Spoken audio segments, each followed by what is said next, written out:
Hello, I'm Kevin French. This is Core Wealth's monthly wrap-up for the month of February 2026. While there's a lot happening globally on the geopolitical front, we're just going to focus on the month of February and what happened in global markets. So on the international equity front, it was quite muted. The US stock market was down. The Mag 7 was down over 7% for the month. Overall, the MSCI World was just up slightly for the month. We've seen an impact as investors have switched from the more AI-focused stocks to the broader market, looking for companies that are offering better value. When we compare the emerging market stock markets to developed world, they have had a much stronger start to 2026. They were up 5.5% for the month of February and are now more than 10% ahead of the developed world stock markets over the first 2 months of 2026. On the other side of the world, looking at the bond markets and those particularly in the US, we have seen as nervousness has built around both the tech stocks and some of the geopolitical happenings, we've seen the bond market start to strengthen somewhat in the US. Looking at the South African markets, the South African stock market was one of the best performers in the month of February and has had a really strong 2 months of the year, up over 11% since the 1st of Jan. However, if we have a look over the last 12 months, and have a look at it in dollar terms, the numbers are even more startling. The Johannesburg Stock Exchange for investors who are invested in dollars was up over 80% over the last 12 months. So almost a doubling of an investment that was done 12 months ago. And this is just on the back of improvements starting to come through in South Africa, and additionally the mining stocks and resource-focused companies doing very well on the back of those commodity prices going up. Other than the resource sector, we've seen other sectors like financials and some of the banks doing particularly well over the start of this year, as investors have started to see that there's good value offered from some of the companies in South Africa as our macro situation starts to improve. The other big event in South Africa in February was our budget. Unlike last year, it went through smoothly. Last year it was stopped and had to be redone twice, and it was a really positive budget. We've seen some positive moves, and we'll discuss those in a little bit more detail. But again, it adds further credibility to investors looking at South Africa. So here's the table having a look at how the different markets have performed so far to the end of February. You can see for the month of February, a lot of green there. It's just really the US equity market that was slightly negative for the month. But if you were in emerging markets or Japanese equities, even European equities did fine, and the UK equities all doing very well for the month. And then globally, the bond market actually having quite a strong turnaround for the month of February. But if we have a look a little bit longer term, and I'll focus on the 3-year column there, you can see that you wanted to be in equities over the last 3 years. The best place to have been over the last 3 years was actually in the Japanese equity markets, but strong performances from the US and UK equity markets as well. And just showing that even actually over the last 3 years, it wasn't just a story about being in the US. There were opportunities around the world to get even better returns. If we have a look at what happened in the South African markets, we can see again a really strong month, both from equities and listed property in South Africa, but other markets, bond market also up 1.7% for the month. And then strengthening of the rand, albeit only slightly against the dollar, but some further strengthening against the euro and the British pound. Over the last 3 years, again, if we have a look here, we can see some really healthy returns. The JSE delivering 22.6% and the listed property market doing over 26% over the last 3 years. So some really strong wealth generation coming through as we're starting to see more tailwinds behind economic activity and interest in the South African financial markets. Core Wealth creates different strategies for different risk profiles and needs of clients. Today we're going to be having a look at one of our global strategies, the US dollar global balance strategy. In November of this year, this strategy will have a 10-year track record, and so we're just going to have a look at how that's done. This graph just shows you how that fund has performed since its inception almost 10 years ago. The red line just shows US inflation. The green line is the peer group, how are we doing against the rest of the class, and the purple line is the Core Wealth global balanced strategy. What's pleasing to see here is that this strategy has generated outperformance against its peer group. It's clearly outperformed its actual target of inflation plus 4. And this is a moderate strategy. It has between 60 and 80% exposure to global equities, and then the bonds and cash within this portfolio are typically focused in US dollars. As you know, Core Wealth uses different model portfolios to implement our strategies for clients. So within this strategy, one of the managers that we've selected to use is the Ned Group Investments Global Flexible Fund. It's managed out of the US. The two fund managers are Stephen Romnick and Brian Selmo. But importantly, this is a flexible mandate. So managers can move between asset classes. Typically through time, it will have mostly equities in the portfolio. We're looking for managers who have shown the ability to move between asset classes successfully.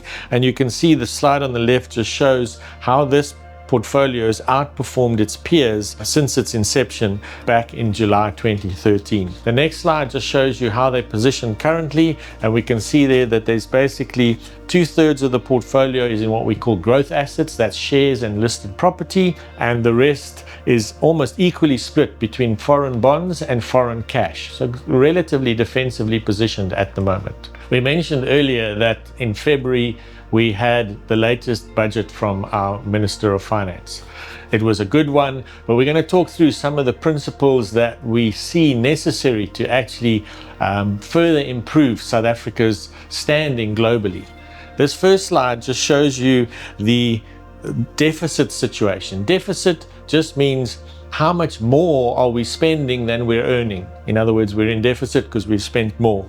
And over the last 16 years, we've had budget deficits of more than 3%, and that's not a healthy level. And they've continued to be at that high level, and that's caused us to have more and more debt. On the right-hand side, we're just showing different emerging markets how much debt they have as a percentage of their overall economy. As you can see from the graph on the right-hand side, South Africa's debt to GDP is quite high at just over 77%. And this is something over time that we need to see reducing. The problem you have when you have lots of debt is that you have to pay lots of interest. And these two graphs just highlight that point. On the right-hand side, we're showing the debt servicing costs, the interest we have to pay as a government, as a percentage of the tax revenue the government collects. So every 100 Rand of revenue that the government gets in as tax revenue, they have to pay out almost 21 Rand of that just on interest. So they can't spend it on education, they can't spend it on infrastructure, just covering the interest on the debt. The graph on the left-hand side just shows our total debt servicing costs. You can see there in 2025, we're going to be spending almost 386 billion Rand a year just paying interest. That's more than 1 billion Rand a day that's going just to servicing interest. There's two ways you can reduce the amount of interest that you're paying. You can either reduce the amount of debt, pay down your debt, or you can get a lower interest rate. The only way you get a lower interest rate is if you have better economic credibility. And that is something that we've started to see happening over the last little while. Things like coming off the grey list, our credit rating has been improved by the credit rating agencies. We've started to collect more revenue in the immediate past on the back of improved commodity prices. So a lot of the miners are making more profits and therefore pay more tax. So we are definitely starting to move in the right direction. These are all positives that have moved us forward.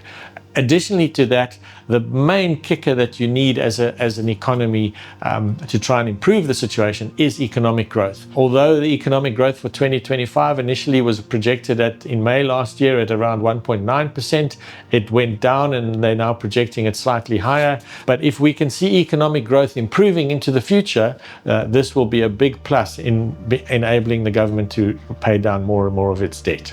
One of the key things that's needed is for a reduction in the growth in government expenditure. On the left-hand side there, you can see expenditure growth happening in South Africa at a much stronger rate if we look back than what's expected over the coming 3 or 4 years. And that's really important to get that budget deficit under control. Cut down on expenditure and make sure your income is growing, and that's what we look at on the right hand side. Expected total economic growth. This is not real real economic growth. It's at a total level, but you can see that those levels are higher than what the expenditure growth is expected to be, and that should help us improve our deficit. These two graphs just have a look at the actual primary budget deficit. So this is the deficit before we've taken interest into account, and it's simply saying all of the income we get in, less what we have to spend. We want there to be something left over so that we can ultimately start reducing our debt. And you can see here, we've actually in the last couple of years started to see a small primary budget surplus compared to the worst year back in 2021, when that was at a level of 5.7% deficit. And we're now forecasting that that could improve to a 2.3% surplus by 2029. And that again, on the right hand side, we're just showing how that actually starts cutting in to the level of debt that we have overall as we're starting to be able to pay that down. One of the positives from the recent budget is how it's actually taken steps to put more money back into citizens' pockets. And one of the big ways to do that was to avoid something called bracket creep, and essentially just adjusting the tax brackets by inflation. And they've used an inflation rate of 3.4%. Put differently, if you got an increase in salary of 3.4%, previously you'd actually pay more tax. You'd have to pay away more of that increase. Whereas now, if you got an increase of 3.4%, your tax wouldn't actually change at all. And so there's been an improvement from that level. Things like contributions to tax-free savings account, something that we would definitely recommend. That's gone up from 36,000 to 46,000 a year. So you can add further to that. If any of you are selling a property that's your primary residence, previously you used to get 2 million rand off of the capital gain. Now you're getting 3 million rand off of that. And there've been some further other additions or changes to rebates and things like that, that if you're interested in, just give us a call or have a chat to your financial advisor. We'll be able to take you through those. So we think that this budget on the whole is one that sets a really good foundation. There have been some really good positive moves forward, and those that would be supportive of improving economic growth to some degree. We're not out of the woods, because we think the key issue is looking forward, whether there's execution upon the foundations and principles that have started to be followed here. South Africa needs economic growth, and the government needs to be a positive influence in allowing companies to create that economic growth. Thanks very much for taking the time to watch this. If you've got any topics you'd like us to cover in the future, please leave a comment below. If you have any specific questions, please get hold of us. We'd love to talk you through them.